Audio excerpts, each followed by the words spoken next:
When we take a look at history, we realize that we humans have always been creative when it comes to horrible things to do to each other. Brutal executions and methods of torture have stained the very fabric of our human existence. A reassurance settles in, knowing that the savage customs and rituals of our forebears have largely faded into the distant time. There is a peculiar comfort in acknowledging the demise of the most brutal and grisly methods of punishment. Yet, the shadows of history loom large, revealing an unsettling truth. A number of these ancient and brutal practices persist in the contemporary world. But before we carry on with our story, I want to remind you to please support your local bard by paying the fee of either one like or one sub. Grab yourselves a cup of mead. The tale is about to begin.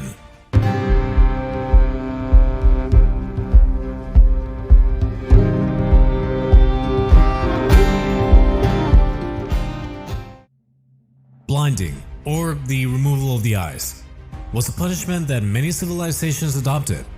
This brutal practice was imposed on Christians during the Roman Empire by Emperor Diocletian in the year 303, a practice later perpetuated by the Byzantines, who would gouge the eyes of the early Christians. Astonishingly, in modern times, blinding is still legally sanctioned in Iran, where victims hold the power to decide whether assailants should endure this gruesome fate. Instances include Iranian medics gouging out an eye with the victim's explicit permission after an acid attack in March of 2015. Another one of these events that also took place in Iran happened in August of 2009. The man in question was sentenced to retribution in kind by blinding his left eye after he threw acid on another man's face. The blinding of his right eye was postponed for a later date, in addition to sentencing the man to 10 years in prison. The act of decapitation is as ancient as time itself, reaching a chilling peak in the late 18th century with the advent of the guillotine during the French Revolution. However, the methods preceding this iconic device were far from humane. Decapitation was a preferred method for dealing with the troublemaking Norman nobles as early as the year 1066, with European aristocrats enduring drawn-out executions, the French wielding swords, and the English and Germans favoring the axe. It might look like a clean death in movies and TV series, where the head is severed in a swift and mighty blow. The reality, however, is much different.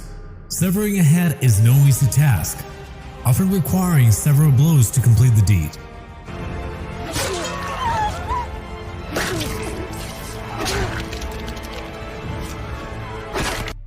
Shockingly, this macabre practice is still enacted in modern Saudi Arabia, where as recently as November of 2022, 12 individuals met their gruesome fate by beheading.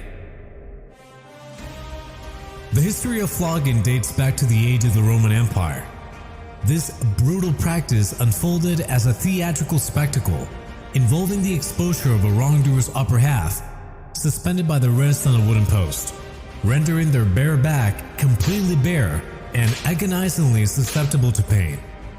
The offender would endure a relentless onslaught of brutal lashings, often numbering 20 or more, often varying depending upon the severity of the transgression. The practice would carry on all through the Middle Ages, up until its abolition in Europe between the 19th and 20th century. However, its ghostly echoes persist in present times, haunting regions such as Indonesia, Iran, Singapore, the Maldives, and notably Saudi Arabia, where the infamous case of the blogger Raif Badawi took place, sentenced for quote-unquote going beyond the realm of obedience. The charges were in essence for founding an internet forum that violated Islamic values and propagated liberal thoughts. He was sentenced to 7 years in prison and 600 lashes.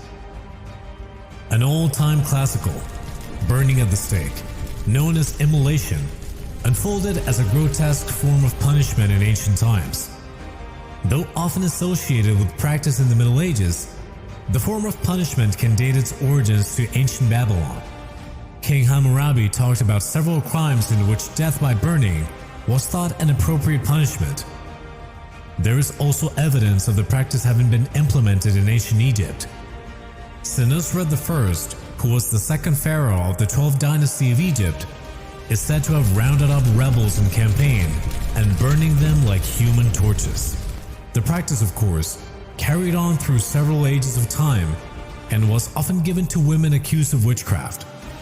This grim practice continued to persist in modern times, notably in parts of Africa, exemplified by the horrifying incident in Kenya in 2008 when 11 elderly individuals were incinerated by an angry mob convinced of their alleged sorcery. Officially sanctioned by the Roman Catholic Church in the year 1184, immolation subjected victims to large fires, with the causes of death ranging from carbon monoxide poisoning to heat stroke or even shock. The haunting shadow of crucifixion, a popular punitive choice in the ancient world. We might associate this directly to the arrest and execution on Jesus of Nazareth as a common example. This method of execution claimed the lives of countless souls in ancient times. Infamously wielded against the perpetrators of a slave revolt led by Spartacus in the year 71 BC at the hand of Marcus Licinius Crassus, who crucified the rebels and aligned them at the side of the road that went from Rome all the way to Capua. The practice was later employed by the Japanese in the 16th century. Crucifixion was the specter of unimaginable suffering. Shockingly, this barbaric punishment still casts its grim silhouette in modern Sudan, where it still persists under Sharia law. The gory practice, enshrined in the 1991 Sudanese Penal Code, reflects the unsettling endurance of ancient cruelty into the present time. Furthermore, crucifixion has taken on a bizarre modern manifestation as a form of protest, as witnessed when 8 bus drivers from Paraguay hammered themselves to a cross in 2013 to express their disdain for unjust employment practices. We might think that such brutal practices were a thing of the past, that we modern humans have learned to behave in a more civilized manner. But the endurance of these cruel methods, sanctioned by both ancient norms and contemporary governments, serves as a reminder that the darker aspects of our shared history continue to manifest, even to this day. My good citizens, thank you so much for joining me for today's tale. If you enjoyed it and you want more content like this one, you are more than invited to join our warm hearth by subscribing. Also, please leave a like, comment, share. That really helps a lot. Farewell, and may the gods smile upon you.